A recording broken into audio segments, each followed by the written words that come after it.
To view this video in English, please click the link given above. 12ാം ക്ലാസ്സിൽ പഠിക്കുന്ന എൻ്റെ എല്ലാ മക്കൾക്കും ഇത് കാണുന്ന മറ്റു കൂട്ടുകാർക്കും ബയോളജി മൈ പാഷനിലേക്ക് സ്വാഗതം. ഇന്ന് നമ്മൾ ചർച്ച ചെയ്യാൻ പോകുന്നത് principles of inheritance and variations എന്ന ചാപ്റ്ററിലെ കുറച്ച് അസേർഷൻ റീസണിംഗ് ടൈപ്പ് ക്വസ്റ്റ്യൻസ് ആണ്. അപ്പോൾ നമുക്ക് ക്വസ്റ്റ്യൻസിലേക്ക് കിടക്കാം. അസേർഷൻ റീസണിംഗ് ക്വസ്റ്റ്യൻസ് എന്ന് പറയുമ്പോൾ തന്നെ അസേർഷൻ എന്നത് ഒരു സ്റ്റേറ്റ്മെൻ്റ് ആയിരിക്കും, മറ്റൊരു സ്റ്റേറ്റ്മെൻറ്റ് അതിൻ്റെ റീസണായി കൊടുത്തിരിക്കും. അങ്ങനെ രണ്ട് ഭാഗങ്ങളുള്ള ഒരു ക്വസ്റ്റ്യനാണ് നിങ്ങളുടെ മുന്നിൽ എത്തുന്നത്. അത് മിക്കവാറും അതിൻ്റെ ഓപ്ഷൻസ് എല്ലാം തന്നെ സെയിം ആണ്.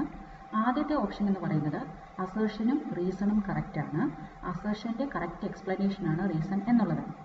രണ്ടാമത്തെ ഓപ്ഷൻ വരുമ്പോൾ അസേർഷനും റീസണും കറക്റ്റ് സ്റ്റേറ്റ്മെൻറ്റ്സ് തന്നെയാണ്, പക്ഷേ റീസൺ കറക്റ്റ് എക്സ്പ്ലനേഷൻ അല്ല എന്നതാണ്. മൂന്നാമത്തെ ഓപ്ഷൻ അസേർഷൻ കറക്റ്റാണ്, പക്ഷേ റീസൺ ഫോൾസ് ആണ്. നാലാമത്തത് അസേർഷൻ ഫോൾസ് ആണ്, പക്ഷേ റീസൺ സ്റ്റേറ്റ്മെൻറ്റ് കറക്റ്റാണ്. ഇനി മറ്റു ചില ക്വസ്റ്റ്യൻ പേപ്പർ നോക്കിയാൽ നാലാമത്തെ ഓപ്ഷനിൽ വ്യത്യാസം കാണാം. ചിലപ്പോൾ അത് അസേർഷനും റീസണും ഫോൾസ് എന്നും വരാം. അപ്പോൾ നിങ്ങളുടെ സാമ്പിൾ പേപ്പറിൽ തന്നിരിക്കുന്നത് ഈ ഓപ്ഷൻസ് ആണ്, അതുകൊണ്ട് തന്നെ നമുക്കത് ഫോളോ ചെയ്യാം. ഈ ഓപ്ഷൻസ് സെയിം ആയതുകൊണ്ട് തന്നെ ഓരോ ക്വസ്റ്റ്യനിലും ഞാൻ ഈ ഓപ്ഷൻസ് റിപ്പീറ്റ് ചെയ്തിട്ടില്ല. നമുക്ക് അസേർഷനും റീസണും മാത്രം ഡിസ്കസ് ചെയ്ത് പോകാം. അപ്പോൾ ഓരോ ക്വസ്റ്റ്യനും ഡിസ്കസ് ചെയ്യുമ്പോൾ അതിനോടനുബന്ധിച്ചുള്ള കോൺസെപ്റ്റ്സും കൂടെ നമുക്ക് ചെറുതായൊന്ന് ഡിസ്കസ് ചെയ്ത് പോകാം. ആദ്യത്തെ അസേർഷൻ ഇതാണ്: sickle cell anaemia is a genetic disorder caused by point mutation. അപ്പോൾ നമുക്ക് ആദ്യം അത് ശരിയാണോ എന്ന് നോക്കാം. അതെ, സിക്കിൾ സെൽ അനീമിയയുടെ കാരണം എന്താണ്? ഒരു പോയിന്റ് മ്യൂട്ടേഷൻ ആണ്. പോയിന്റ് മ്യൂട്ടേഷൻ എന്ന് പറയുന്നത് ഒരു നൈട്രജൻ ബേസിൽ ഉണ്ടാവുന്നതാണ്. GAG എന്ന സീക്വൻസ് ഗ്ലൂട്ടമിക് ആസിഡിനെ റെപ്രസെൻ്റ് ചെയ്യുന്നതാണ്. അതേസമയം അത് GUG എന്ന് മാറുമ്പോഴേക്കും അത് കോഡ് ചെയ്യുന്നത് വലൈൻ എന്ന മറ്റൊരു അമിനോ ആസിഡിനെയാണ്. അതുകൊണ്ട് തന്നെ ഇതൊരു മ്യൂട്ടേഷനാണ്. പക്ഷേ ഈ മ്യൂട്ടേഷനിൽ ഒരേ ഒരു പോയിന്റിൽ ഒരു നൈട്രജൻ ബേസിൽ ചേഞ്ച് വരുന്നത് കൊണ്ട് തന്നെ പോയിന്റ് മ്യൂട്ടേഷൻ എന്നാണ് പറയുന്നത്. ഇനി അപ്പോൾ നമുക്ക് ഈ സ്റ്റേറ്റ്മെൻറ്റ് കറക്റ്റാണ്. ഇനി റീസൺ നോക്കാം.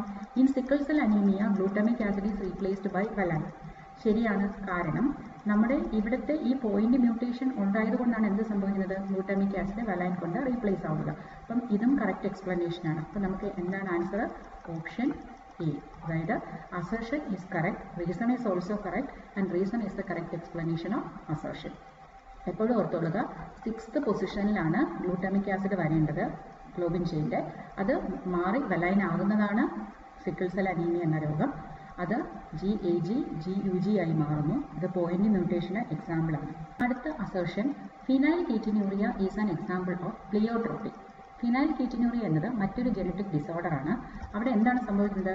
ഫിനൈൽ അലനിൻ എന്ന ഒരു കമ്പൗണ്ട് നമ്മുടെ ബോഡിയിൽ എന്തായിട്ട് മാറണം? ടൈറോസിൻ എന്ന ഒരു അമിനോ ആസിഡ് ആയിട്ട് മാറണം. അപ്പോൾ ഈ ഫിനൈൽ അലനിൻ എന്ന അമിനോ ആസിഡ് ടൈറോസിനായിട്ട് മാറുമ്പോൾ ഈ ടൈറോസിന് കുറേ ഫങ്ഷൻസ് നമ്മുടെ ബോഡിയിൽ ചെയ്യാനുണ്ട്. അതായത് നമ്മുടെ സ്കിന്നിൻ്റെ കളറ്, അല്ലെങ്കിൽ മുടിയുടെ കളറ്, മുടിയുടെ കരുത്ത്, അതെല്ലാം കൺട്രോൾ ചെയ്യുന്നത് ഈ ടൈറോസിനാണ്. ഒപ്പം തന്നെ ഫിനൈൽ അലനിൻ നമ്മുടെ ബോഡിയിൽ കൂടാനും പാടില്ല. പക്ഷേ ഇങ്ങനെയുള്ള പേഷ്യൻസിൽ ഫിനൈൽ അലനിൻ ഹൈഡ്രോക്സിലേസ് എൻസൈം ഉണ്ട്. അതാണ് ഈ ഫിനൈൽ അലനിനെ ടൈറോസിനായിട്ട് മാറ്റുന്നത്. പക്ഷേ ഈ പേഷ്യൻസിൽ ഈ ഒരു എൻസൈം ഇല്ല. അതുകൊണ്ട് തന്നെ ഈ ഒരു കൺവേർഷൻ നടക്കാത്തത് കൊണ്ട് ഫിനൈൽ അലനിൻ അക്യുമുലേറ്റ് ആവുകയും കുറച്ച് ഫിനൈൽ അലനിൻ ഫിനൈൽ പൈറുവിക് ആസിഡായിട്ട് മാറുകയും ചെയ്യുന്നുണ്ട്. അപ്പോൾ ഈ അക്യുമുലേഷൻ കാരണം അവർക്ക് മറ്റ് കോംപ്ലിക്കേഷൻസ്, അതായത് കൺവൾഷൻസ് ഉണ്ടാകാം, അല്ലെങ്കിൽ അവർക്ക് മെൻ്റൽ റിട്ടാർഡേഷൻ അങ്ങനെയുള്ള കോംപ്ലിക്കേഷൻസ് ഉണ്ടാകും. ഒപ്പം ടൈറോസിൻ ഉണ്ടാകാത്തത് കൊണ്ട് അവരുടെ സ്കിന്നിലെ പിഗ്മെൻറ്റേഷൻ, മുടിയുടെ പിഗ്മെൻറ്റേഷൻ, മുടി കൊഴിച്ചിൽ ഒക്കെ ഉണ്ടാകും. പ്ലിയോട്രോപ്പി എന്ന് പറഞ്ഞാൽ ഒരു ജീനിന് മൾട്ടിപ്പിൾ ഇഫക്ട്സ് ആണ്. ഓക്കെ, ഒരു ജീൻ സാധാരണ ഒരു ഇഫക്റ്റിനെ കൺട്രോൾ ചെയ്യുന്നത്, പക്ഷേ ഇവിടെ മൾട്ടിപ്പിൾ ഇഫക്ട്സ് ആണ്. അപ്പോൾ ഇവിടെ നമ്മുടെ അസേർഷൻ കറക്റ്റാണ്. ഇനി റീസൺ നോക്കാം. People affected with phenylketonuria will have accumulation of phenylalanine in their body. അതെ, അവരുടെ ബോഡിയിൽ എന്ത് അക്യുമുലേറ്റ് ചെയ്യും? ഫിനൈൽ അലനിന് അക്യുമുലേറ്റ് ചെയ്യുന്നുണ്ട്. അപ്പോൾ റീസണും കറക്റ്റാണ്. പക്ഷേ ഈ റീസൺ കൊണ്ടാണോ നമ്മൾ ഈ പ്ലിയോട്രോപ്പി എന്ന് ഉദ്ദേശിക്കുന്നത്? അല്ല, അതിൻ്റെ കാരണം മൾട്ടിപ്പിൾ ഇഫക്ട്സ് ആണ് അല്ലേ. അപ്പോൾ ഇവിടെ അസേർഷനും കറക്റ്റാണ്, റീസണും കറക്റ്റാണ്. പക്ഷേ reason is not a correct explanation of assertion. അപ്പോൾ നമുക്ക് എന്ത് പറയാം? ഓപ്ഷൻ ബി ആണ്. മൂന്നാമത്തെ ചോദ്യത്തിലേക്ക് കടക്കാം. Assertion: haemophilia passes from a carrier mother to her son. Reason: haemophilia is an X-linked recessive inheritance. ഇനി ആദ്യത്തെ സ്റ്റേറ്റ്മെൻറ്റ് നോക്കൂ. ഹീമോഫീലിയ എന്ന് പറയുന്നത് നമുക്കറിയാം ഒരു എക്സ്-ലിങ്ക്ഡ് റിസസീവ് ഇൻഹെറിറ്റൻസ് തന്നെയാണ്. അപ്പോൾ ഇത് സ്റ്റേറ്റ്മെൻറ്റ് കറക്റ്റാണ്. ഓക്കെ, ഇവിടെ എക്സ്-ലിങ്ക്ഡ് ആകുമ്പോൾ അമ്മ കാരിയർ ആണെങ്കിൽ XH X ആണ് വരുന്നത് അല്ലേ, അച്ഛൻ നോർമൽ ആണെങ്കിൽ XY. ഈ അമ്മയിൽ നിന്ന് ഒരു ജീൻ മകനിലേക്ക് പോകാനുള്ള ചാൻസ് ഉണ്ട്. മകൾക്ക് വന്നാൽ എന്താണ്, അമ്മയുടെ ഈ എക്സ് വന്നാലും അച്ഛനിൽ നിന്നൊരു നോർമൽ ഡോമിനന്റ് എക്സ് വരുമ്പോൾ ഈ മകൾ വീണ്ടും ഒരു കാരിയർ ആകാനേ ചാൻസ് ഉള്ളൂ. അതേസമയം മകന് ഒരു എക്സ് ക്രോമസോമേ ഉള്ളൂ. അത് ഈ ഡിഫക്റ്റീവ് എക്സ് ക്രോമസോം ആണെങ്കിൽ തീർച്ചയായിട്ടും മകനിലേക്ക് പോകാൻ ചാൻസ് ഉണ്ട്. അപ്പോൾ haemophilia passes from a carrier mother to her son, കാരണം അതൊരു എക്സ് ലിങ്ക്ഡ് റിസസീവ് ഇൻഹെറിറ്റൻസ് ആണ്. അപ്പോൾ ഇവിടെ വീണ്ടും ഓപ്ഷൻ എ ആണ് ആൻസർ. അസർഷനും റീസണും കറക്റ്റ് ആണ്. Reason is the correct explanation of assertion. അടുത്ത ചോദ്യം, Mendel conducted his breeding experiments in vicia faba. ആണോ? അല്ല അല്ലേ? ലിസിയ ഫാബയിൽ അല്ലല്ലോ. മെൻഡൽ ഏതിലാണ് ചെയ്തത്? പൈസം സറ്റൈവം. പൈസം സറ്റൈവം എന്ന് പറയുന്നത് നമ്മുടെ ഗാർഡൻ പീ പ്ലാന്റ് ആണ്. സയന്റിഫിക് നെയിം പൈസം സറ്റൈവം അല്ലെങ്കിൽ ഗാർഡൻ പീ പ്ലാന്റ്. അപ്പോൾ നമ്മുടെ അസർഷൻ റോങ് ആണ്. Reason, Gregor Mendel observe certain alleles are dominant over recessive alleles. Correct ആണല്ലോ. ചിലത് ഡോമിനന്റ് ആണ്, ചിലത് റിസസീവ് ആണ്. ഇത് റീസൺ കറക്റ്റ് ആണ്. അപ്പോൾ നമ്മുടെ ഓപ്ഷൻ ഏതാണ്? Assertion false, reason is true. Option D. Assertion blood group shows polygenic inheritance. Blood ഗ്രൂപ്പിൽ പോളിജീനിക് ഇൻഹെറിറ്റൻസ് ആണോ? അല്ല അല്ലേ? അവിടെ മൾട്ടിപ്പിൾ അലീൽസും കോഡോമിനൻസും ഡോമിനൻസും വരുന്നുള്ളൂ. പോളിജീനിക് ഇൻഹെറിറ്റൻസ് നമ്മൾ എവിടെയാണ് കണ്ടത്? ബ്ലഡ് ഗ്രൂപ്പ്, ഇന്റലിജൻസ്, അതിലൊക്കെയാണ് വരുന്നത്. ഹൈറ്റ്. ഓക്കെ, അപ്പോൾ ഇത് റോങ് സ്റ്റേറ്റ്മെന്റ് ആണ്. Blood group is controlled by 4 different alleles. അല്ല, ബ്ലഡ് ഗ്രൂപ്പിന് 3 ഡിഫറെൻറ്റ് അല്ലീൽസ് ആണുള്ളത്. IA, IB, small I. അപ്പോൾ ഇവിടെ അസർഷനും റീസണും ഫോൾസ് ആണ്. ഞാൻ പറഞ്ഞു ചില ഓപ്ഷൻ ഡി അങ്ങനെ വരാൻ ചാൻസ് ഉണ്ട്. Both assertion and reason are false. ഇനി, a man with blood group A marries a woman with blood group B and their child is blood group O. അപ്പോൾ കുട്ടിക്ക് ഒ വരുന്നെന്ന് പറയുമ്പോൾ തന്നെ അപ്പോൾ തന്നെ നമ്മൾ മനസ്സിലാക്കേണ്ട കാര്യം എന്താണ്? പേരൻസ് ഹെറ്ററോ സൈഗസ് ആണ്. കാരണം ഒരു O blood group small I ഒന്ന് മാത്രമേ കിട്ടുള്ളൂ. അപ്പോൾ രണ്ട് പേരൻസും ഒരു സ്മോൾ ഐ കൊടുക്കണമല്ലോ. അപ്പോൾ മറ്റേത് അയാൾ എ ഗ്രൂപ്പ് ആണെങ്കിൽ IA-യും അമ്മ ബി ഗ്രൂപ്പ് ആണെങ്കിൽ IB-യും ആയിരിക്കില്ലേ. അപ്പോൾ അച്ഛനും അമ്മയും ഹെറ്ററോസൈഗസ് ആണ്. ഇനി, the genotype of man is IA small I and that of woman is IB small I. Correct ആണ്. ജീനോടൈപ്പ് അവർ രണ്ടുപേരും ഹെറ്ററോസൈഗസ് അല്ലേ. അപ്പം റീസണും കറക്റ്റ് ആണ്. അപ്പോൾ ഇവർക്ക് ഈ ഹെറ്ററോസൈഗസ് ജീനോടൈപ്പ് ഉള്ളതുകൊണ്ടാണ് കുട്ടിക്ക് എന്ത് കിട്ടിയത്? ഒ ബ്ലഡ് ഗ്രൂപ്പ് കിട്ടിയത് അല്ലേ. അപ്പോൾ ഇവിടെ അസർഷനും റീസണും കറക്റ്റ് ആണ്. Reason is the correct explanation of assertion. So option A. Colour blindness is caused due to a recessive gene which is found in Y chromosome. അത് തന്നെ തെറ്റാണ്. കളർ ബ്ലൈൻഡ്നെസ് നമ്മുടെ ഹീമോഫീലിയ പോലെ തന്നെ എക്സ് ലിങ്ക്ഡ് ആണ് അല്ലേ. അപ്പോൾ ഇത് തെറ്റാണ്. Colour blindness is an example of sex linked recessive disease. ഇത് ഒരു ട്രൂ സ്റ്റേറ്റ്മെന്റ് ആണ്. അപ്പോൾ നമുക്കിവിടെ ഓപ്ഷൻ ഡി തന്നെ എടുക്കാം. മറ്റൊരു ഓപ്ഷനായ assertion is false, reason is correct. ഇതൊരു കറക്റ്റ് സ്റ്റേറ്റ്മെന്റ് അല്ലേ? അതെ, കളർ ബ്ലൈൻഡ്നെസ് ഒരു സെക്സ് ലിങ്ക്ഡ് റിസസീവ് ഡിസീസ് ആണ്, പക്ഷെ അത് എക്സ് ലിങ്ക്ഡ് ആണ്. Assertion, offsprings resemble neither of the parents in a cross between a red flowered snapdragon with a white flowered one. അപ്പോൾ നിങ്ങൾ എപ്പോഴും ഈ സ്നാപ്ഡ്രാഗൺ അഥവാ മിറാബിലിസ് അല്ലെങ്കിൽ ആൻജിറൈനം, ഡോഗ് ഫ്ലവർ, ഈ ഫ്ലവേഴ്സൊക്കെ പേര് പഠിച്ചു വയ്ക്കുക. ഇതെല്ലാം കേൾക്കുമ്പോൾ നിങ്ങളുടെ മനസ്സിലേക്ക് ആദ്യം എത്തേണ്ടത് എന്താണ്? ഇൻകംപ്ലീറ്റ് ഡോമിനൻസ് എന്നതാണ്. കാരണം ഇവിടുത്തെ ഇൻഹെറിറ്റൻസ് ഇൻകംപ്ലീറ്റ് ഡോമിനൻസ് ആണ്. ഇനി ഇൻകംപ്ലീറ്റ് ഡോമിനൻസ് വരുമ്പോൾ ഒരു റെഡ് ഫ്ലവർ വൈറ്റ് ഫ്ലവറുമായിട്ട് ക്രോസ് ചെയ്യുമ്പോൾ നമുക്ക് കിട്ടാൻ പോകുന്ന ഓഫ്സ്പ്രിംഗ് എന്താണ്? ഒരു ഇന്റർമീഡിയറ്റ് ക്യാരക്ടറായ പിങ്ക് ആണ്. അപ്പോൾ ഇവിടെ ഈ സ്റ്റേറ്റ്മെന്റ് കറക്റ്റ് അല്ലേ? Resemble neither of the parents, രണ്ടുപേരെ പോലെയല്ല, ഒരു പുതിയൊരു ടൈപ്പ് അല്ലേ. അപ്പോൾ അതുകൊണ്ട് ഈ സ്റ്റേറ്റ്മെന്റ് കറക്റ്റ് ആണ്. ഇനി റീസൺ നോക്കാം. This is an example of incomplete dominance. Correct ആണ്. ഇൻകംപ്ലീറ്റ് ഡോമിനൻസ് ആയതുകൊണ്ടല്ലേ ഇത് വരുന്നത്. അപ്പോൾ നമുക്കിവിടെ ഓപ്ഷൻ എ എന്ന് എടുക്കാം. Assertion is correct, reason is also correct, and reason is the correct explanation of assertion. Non disjunction of the homologous chromosomes results in non proper distribution of the chromosomes. നമ്മുടെ അനാഫേസിന്റെ സമയത്ത് നമ്മുടെ മെയോസിസിൽ anaphase 1 ആണെങ്കിൽ homologous chromosomes separate ആവണം അല്ലേ. പക്ഷേ ചില സമയത്ത് ഈ സ്പിൻഡിൽ ഫൈബർ ഇതിനെ ഫുള്ള് ചെയ്യാത്തതുകൊണ്ട് രണ്ടെണ്ണം ഒരേ സൈഡിലോട്ട് പോകാം. അപ്പോൾ ഒരു സൈഡിൽ ഡബിൾ ദ ക്രോമസോം ആകാം, മറ്റേതിൽ ആബ്സെൻറ്റും ആകാം. അപ്പോൾ ഇങ്ങനെയുള്ള സംഭവങ്ങളിലാണ് നമുക്ക് അന്യൂപ്ലോയിഡി അല്ലെങ്കിൽ ക്രോമസോമൽ ഡിസോർഡർ സംഭവിക്കുന്നത്. അപ്പോൾ ഇതൊരു കറക്റ്റ് സ്റ്റേറ്റ്മെന്റ് ആണ്. ഒപ്പം reason, Down syndrome disease is cause due to the non disjunction of the chromosome. അതിനൊരു ടിപ്പിക്കൽ എക്സാമ്പിൾ ആണ് ഡൗൺ സിൻഡ്രോം. അവിടെയും എന്താണ്? Non disjunction of autosomal chromosome 21st ക്രോമസോമിലാണ് അത് നടക്കുന്നത്. ഒരു ഓട്ടോസോമൽ ക്രോമസോം അല്ലേ. അപ്പോൾ ഇവിടെ അഗെയിൻ ഓപ്ഷൻ എ ആണ് correct. Assertion and reason are correct, and reason is the correct explanation of assertion. In pea plant, capital B, small b results in an intermediate sized starch grain. നമുക്കറിയാം ഇതും പ്ലിയോട്രോപ്പിയുടെ ഒരു എക്സാമ്പിളായിട്ട് നമുക്ക് പറയാം. P പ്ലാന്റിൽ 3 തരം genotype ആണുള്ളത്. Capital B വന്നാൽ large sized starch grain ഉണ്ടാകും. സ്മോൾ ബി വരുമ്പോൾ സ്മോൾ ഷേപ്ഡ് ആകും. Whereas capital B small B വന്നാൽ ഇന്റർമീഡിയറ്റ് ആണ്. ഓക്കെ, അപ്പോൾ അതൊരു ഇൻകംപ്ലീറ്റ് ഡോമിനൻസ് പോലെയാണ്. അപ്പോൾ ഇത് സ്റ്റേറ്റ്മെന്റ് കറക്റ്റ് ആണ്. In pea plant capital R small R shows round seeded seeds. ഇങ്ങനെ നമ്മുടെ പീ പ്ലാന്റിൽ ക്യാപിറ്റൽ ആർ സ്മോൾ ആറും റൗണ്ടും സ്മോൾ ആർ നിങ്ങളുടെ കംപ്ലീറ്റ് ഡോമിനൻസ് ആണ്. അപ്പോൾ ഇതിന്റെ സ്റ്റേറ്റ്മെന്റ് റീസണും കറക്റ്റ് ആണ്. പക്ഷേ ഇത് തമ്മിൽ ഒരു കോറിലേഷൻ, ഇത് രണ്ട് ഡിഫറെന്റ് സ്റ്റേറ്റ്മെന്റ്സ് അല്ലേ. ഇവിടെ ഇതിന്റെ സ്റ്റാർച്ച് സൈസ് ഇതിന്റെ എക്സ്പ്ലനേഷൻ അല്ല കൊടുത്തിരിക്കുന്നത് അല്ലേ. അപ്പോൾ we can say option B is correct. Assertion is correct. Reason is also correct, but reason is not the correct explanation of assertion. People having same alleles for skin color living in different geographical regions may have different shades of skin color. ശരിയാണ്.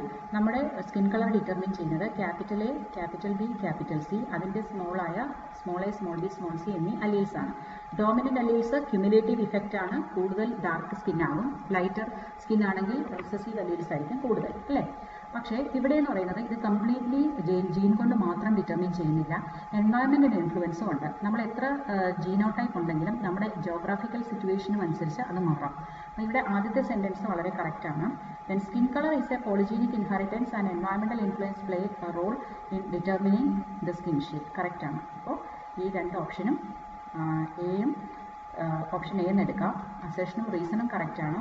Reason is the correct explanation of assertion. അടുത്ത ചോദ്യത്തിലേക്ക് കടക്കുകയാണെങ്കിൽ haemophilia shows CrissCross inheritance. അപ്പോൾ CrissCross inheritance എന്ന് വെച്ചാൽ എന്താണ്? ആദ്യത്തെ ജനറേഷനിൽ ഇപ്പോൾ ഫാദറിന് ഹീമോഫീലിയ ഉണ്ടെങ്കിൽ ഫാദറിൽ നിന്ന് സണ്ണിലേക്ക് വരില്ല അല്ലേ. അത് ആർക്ക് വരും? ഡോട്ടറിൽ നിന്ന് ഗ്രാൻഡ് സണ്ണിലേക്കാണ് പോകുന്നത്. അപ്പോൾ ഇവിടെ ഒരു മെയിലിൽ നിന്ന് ഒരു ഫീമെയിൽ ടു മെയിൽ, അപ്പോൾ ഇങ്ങനെയുള്ള പ്രോസസ്സിനെ നമ്മൾ പറയുന്ന പേരാണ് ക്രിസ്ക്രോസ് ഇൻഹെറിറ്റൻസ്. അപ്പോൾ ഇത് കറക്റ്റ് സ്റ്റേറ്റ്മെന്റ് ആണ്.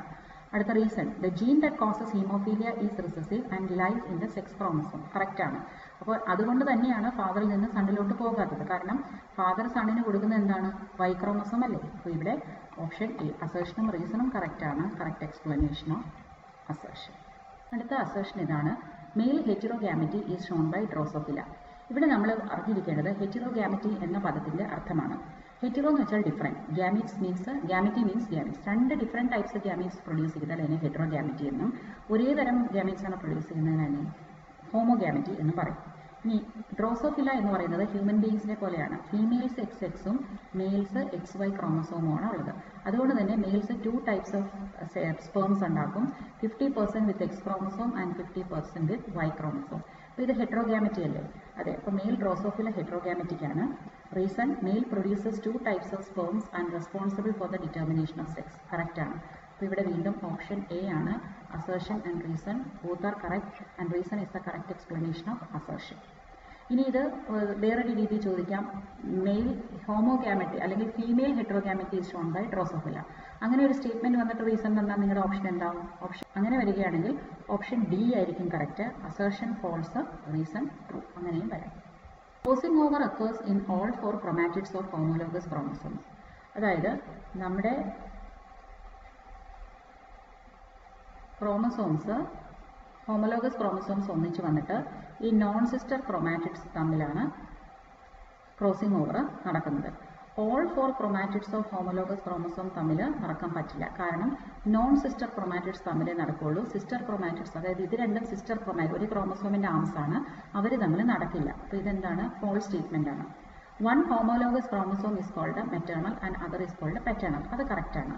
അപ്പോൾ ഇവിടെ ഓപ്ഷൻ നമുക്ക് ഡി എന്ന് എടുക്കാം. Assertion is false but reason is true. Gynecomastia is shown by people affected with the Klinefelter syndrome. നമുക്കറിയാം Klinefelter syndrome എന്ന് പറയുന്നത് ഒരു ജനറ്റിക് ക്രോമസോമൽ ഡിസോർഡർ ആണ്. അത് കാരണം എന്താണ്? മെയിലില് 44 ഓട്ടോസോംസ് പ്ലസ് XY. സാധാരണ ഒരു മെയിലിന് ഒരു XY വേണം, പകരം ഇവിടെ ഒരു X ക്രോമസോം കൂടുതലാണ്. അതുകൊണ്ട് തന്നെ അതിൻ്റെ ഒരു സിംറ്റമാണ് ഗൈനക്കോമാസ്റ്റിയ അഥവാ ബ്രസ്റ്റ് ഡെവലപ്മെന്റ്. ഇനി റീസൺ എന്താണ്? Klinefelter syndrome is caused by the presence of an extra X chromosome in male. ആ X ക്രോമസോം ഉള്ളതുകൊണ്ട് തന്നെയാണ് ഈ മെയിലില് ഗൈനക്കോമാസ്റ്റിയ എന്ന കണ്ടീഷൻ വരുന്നത്. അപ്പോൾ ഇവിടെ നമുക്ക് പറയാം ഓപ്ഷൻ എ ആണ് answer. Assertion and reason are correct and reason is the correct explanation of assertion. ഇനി നമ്മൾ പോകുന്നത് തലസീമിയയിലേക്കാണ്. മറ്റൊരു ബ്ലഡ് റിലേറ്റഡ് ഡിസോർഡർ ആണ് thalassaemia. Is caused by point mutation. ശരിയാണോ? അല്ല. ആക്ച്വലി നമ്മുടെ സിക്കിൾ സെൽ അനീമിയാണ് പോയിൻറ്റ്സ് മ്യൂട്ടേഷൻ വഴി സംഭവിക്കുന്നത്. താലസീമിയയുടെ കാരണം ഫ്രെയിം ഷിഫ്റ്റ് മ്യൂട്ടേഷൻ എന്നതാണ്. ഓക്കെ, അപ്പോൾ ഇത് റോങ് ആണ്. അടുത്തത്, thalassaemia is a quantitative genetic disorder. ശരിയാണോ? ചെയിനിൻ്റെ ക്വാളിറ്റിയും ക്വാണ്ടിറ്റിയും അനുസരിച്ചാണ് രണ്ട് ഡിസീസും ഡിറ്റർമിൻ ചെയ്യുന്നത്. അതായത് ക്വാളിറ്റിയിൽ വരുന്നത് നമ്മുടെ സിക്കിൾ സെൽ അനീമിയാണ്. അതായത് round shape biconcave disc shaped സ്ട്രക്ചറിന് പകരം ഒരു സിക്കിൾ ഷേപ്ഡ് ആവുകയാണ്. അതാണ് ക്വാളിറ്റിയിൽ ഉണ്ടാകുന്ന വ്യത്യാസം. ഇവിടെ amount of globin chain produced ആണ്. അപ്പോൾ ഈ ഒരു ഓപ്ഷൻ കറക്റ്റ് ആണ്. അപ്പോൾ ഇവിടെ വീണ്ടും അസേർഷൻ റോങ്ങും റീസൺ കറക്റ്റുമാണ്. അപ്പോൾ നമുക്ക് പറയാം ദിസ് ഇസ് ഓപ്ഷൻ ഡി. രണ്ടാമത്തെ ചോദ്യമാണ്, assertion in insects males have X and Y chromosomes. അപ്പോൾ ഇൻസെക്ട്സിലെ മെയിലിൽ എന്തുണ്ട്? എക്സും വൈ ക്രോമസോം എന്നാണ് പറയുന്നത്. നമ്മൾ ഡ്രോസോഫില്ല എന്ന് പറയുന്നത് മെയിൽസ് നമ്മുടെ ഹ്യൂമൻ ബീങ്സിനെ പോലെയാണ്. പക്ഷേ ഇൻസെക്ട്സ് ജനറലായി പറയുമ്പോൾ ഗ്രാസ് ഹോപ്പർ ഉൾപ്പെടെയുള്ള ഇൻസെക്ട്സിനെയാണ് നമ്മൾ ഉദ്ദേശിക്കുന്നത്. അവിടെ എക്സ് ആൻഡ് വൈ അല്ല ഉള്ളത്. അവർക്ക് ഒരു എക്സ് ക്രോമസോം മാത്രമേ ഉള്ളൂ, ഒരു ക്രോമസോം ആബ്സെൻ്റ് ആയിരിക്കും. അപ്പോൾ ഇത് റോങ് ആണ്. Grasshopper shows male heterogamety. അത് കറക്റ്റാണ്. കാരണം ഒരു 50% ഓഫ് സ്പേംസിൽ എക്സ് കാണും, 50% of sperm without sex chromosome, only autosomal ക്രോമസോമേ കാണുകയുള്ളൂ. അങ്ങനെ വരുമ്പോഴേക്കും അതൊരു ഹെട്രോഗ്യാമറ്റി തന്നെയാണ് വരുന്നത്. അപ്പോൾ ഇവിടെയും ഓപ്ഷൻ ഡി എന്ന് നമുക്ക് എടുക്കാം. Assertion is true, reason is false. ഇത് കുറച്ച് സാമ്പിൾ ക്വസ്റ്റ്യൻസ് ആണ്, നിങ്ങൾക്ക് എങ്ങനെ സോൾവ് ചെയ്യണമെന്ന് മനസ്സിലാക്കാൻ വേണ്ടിയിട്ടാണ്. അപ്പോൾ ഇത് നിങ്ങൾക്ക് ഉപകാരപ്പെട്ടെന്ന് കരുതുന്നു. നിങ്ങൾ തീർച്ചയായിട്ടും കമൻറ്റ് ചെയ്യണം. Please like, share and subscribe two biology my passion.